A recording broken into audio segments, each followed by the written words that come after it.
আসসালামু আলাইকুম। আমি ইশরাত জাহান গাজীপুর থেকে বলছি। মিরর হাউস বাই ইশরাত চ্যানেলে আপনাদের সবাইকে স্বাগতম। কাছে দূরে যে যেখান থেকে আমরা ভিডিওটি দেখছেন, আশা করছি আল্লাহর রহমতে আপনারা সবাই ভালো আছেন। আলহামদুলিল্লাহ, আমরাও ভালো আছি। যেদিন ভিডিও করেছিলাম সেদিন ছিল রবিবার, আর রবিবার হচ্ছে সায়নের বাবার বন্ধের দিন।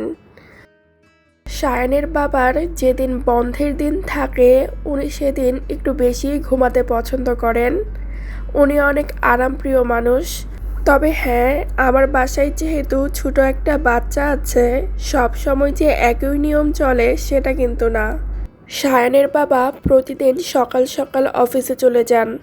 সেই অনুযায়ী আমাদেরকেও খুব সকালবেলা ঘুম থেকে উঠে যেতে হয়। আর আমাদের সাথে সাথে আমাদের ছেলেটাও খুব সকালবেলা ঘুম থেকে উঠে যায়। এটা একদিক থেকে ভালো, আমরা সকালের নাস্তাটা সবাই একসাথে করে থাকি। আর এদিকে দেখেন বাবা ছেলে মিলে কি করছে। বাবা ছেলেকে ছবি দেখিয়ে কোনটার কি নাম সেটা চেনানোর চেষ্টা করছে। আর ছোট মানুষ, সে কী বা বুঝে। প্রথমে তো সে একদমই মনোযোগ দিচ্ছিল না, পরে আবার কি চিন্তা করে খুব সিরিয়াস হয়েছে, হাত দিয়ে দেখাচ্ছে। যেদিন ভিডিও করেছি সেদিন গাজীপুরে অনেক বৃষ্টি হয়েছিল। বৃষ্টি দেখতে দেখতে মনে পড়লো, আরে আমার তো রান্না করতে হবে, আজকে তো সায়নের বাবা দুপুরে বাসায় খাবেন। আজকে রান্না করছি বাসমতি চাল দিয়ে ভুনা খিচুড়ি। ভাবলাম আপনাদের সাথে রেসিপিটা শেয়ার করি। প্রথমে একটি ক্যাসারোলে তেল দিয়েছি। তেলটা গরম হয়ে যাওয়ার পর আস্ত কিছু গরম মশলা দিয়েছি। এলাচ, দারুচিনি, তেজপাতা দেওয়ার পর কিছুক্ষণ ভেজে নিয়েছি। সুঘ্রাণ বেরিয়ে আসার পর অ্যাড করেছি পেঁয়াজ কুচি, আদা রসুন বাটা। আদা রসুন বাটার কাঁচা গন্ধটা চলে যাওয়ার পর দিয়ে দিয়েছি হলুদের গুঁড়া। কয়েক সেকেন্ড ভেজে নিয়ে তারপর দিয়ে দিলাম খিচুড়ি রান্না করার জন্য চাল, সাথে মুসুরি ও মুগ ডাল।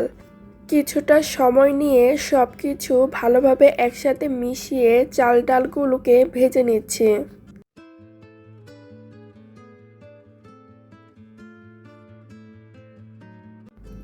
এরপর অ্যাড করে দিচ্ছি মরিচের গুঁড়া, ধনে গুঁড়া, জিরা গুঁড়া, গরম মশলার গুঁড়া।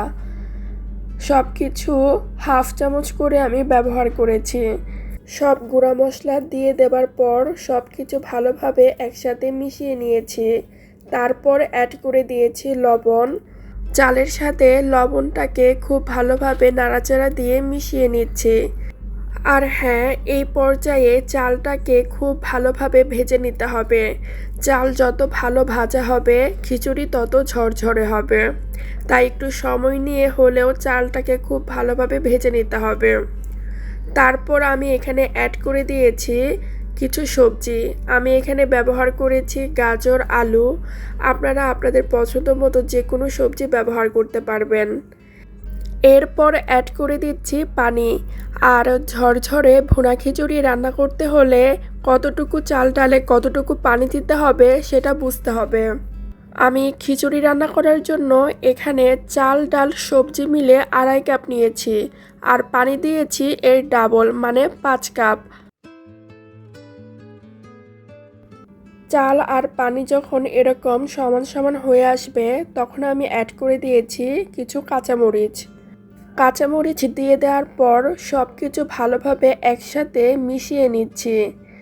মেশানো হয়ে গেলে ঢাকনা দিয়ে ঢেকে দিচ্ছি। এরপর চুলার তাপটাকে একেবারে কমিয়ে দিয়ে 15 মিনিটের জন্য দমে রেখে দিতে হবে। আমি যেহেতু একটি ক্যাসারোলে রান্না করেছি, এটা যথেষ্ট পরিমাণের ভারী একটা পাত্র। তবে আপনারা যদি পাতলা লেয়ারযুক্ত হাঁড়িতে রান্না করেন তাহলে অবশ্যই হাঁড়ির নিচে একটা তাওয়া ব্যবহার করবেন। খিচুড়িটি দমে রাখা অবস্থায় মাঝখানে অবশ্যই 2-3 বার নেড়ে দিতে হবে, তা না হলে খিচুড়িটি নিচে লেগে যাওয়ার সম্ভাবনা রয়েছে। আপনারা এখন যে খিচুড়িটা দেখছেন এটা কিন্তু দমে দেওয়ার 10 মিনিট পরের অবস্থা। আলতো হাতে উপরের চালটাকে নিচে দিয়ে দিব এবং নিচের চালটাকে উপরে দিয়ে দিব। এরপর ঢাকনা দিয়ে ঢেকে আরও 5 মিনিটের জন্য অপেক্ষা করব। আরও 5 মিনিট পরে ফিরে আসলাম, আর এটাই হচ্ছে খিচুড়ির ফাইনাল লুক। দেখতেই পাচ্ছেন খিচুড়িটা কতটা ঝরঝরে হয়েছে। খিচুড়িটা এখন ধোয়া ওঠা গরম অবস্থায় রয়েছে, তাই এখন কিছুটা ভেজা মনে হচ্ছে, কিন্তু খিচুড়িটা যখন ঠান্ডা হয়ে আসবে তখন একদম ঝরঝরে হয়ে যাবে। এই খিচুড়িটা আমার ছেলে শুধু শুধু খেতেই অনেক বেশি পছন্দ করে। আপনাদের কাছে রেসিপিটা কেমন লেগেছে চাইলে জানাতে পারেন।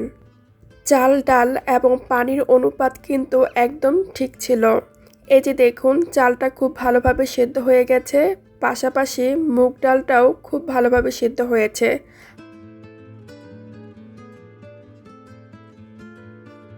খিচুড়ি রান্না হবে আর বেগুন ভাজা থাকবে না, সেটা কি হয়? অফ ক্যামেরায় পাশের চুলায় কিন্তু বেগুনগুলোও ভাজি করে নিয়েছি। আমার ভিডিওটির কোনো একটা অংশ যদি আপনার ভালো লেগে থাকে তাহলে প্লিজ আমার ভিডিওটিতে একটি লাইক দিয়ে দিবেন। আর যদি এ ধরনের ভিডিও আরও দেখতে চান চাইলে আমার চ্যানেলটি সাবস্ক্রাইব করে নিতে পারেন। আর যারা অলরেডি কাজটি করে ফেলেছেন তাদেরকে অসংখ্য অসংখ্য ধন্যবাদ। এই ছিল আজকের দুপুরের আয়োজন, খিচুড়ি, বেগুন ভাজা, মুরগির মাংস। আশা করি আপনাদের কাছে ভিডিওটি ভালো লেগেছে। সবার সুস্বাস্থ্য কামনা করে আজকের মতো ভিডিওটি এখানেই শেষ করছি। আল্লাহ হাফেজ। আসসালামু আলাইকুম।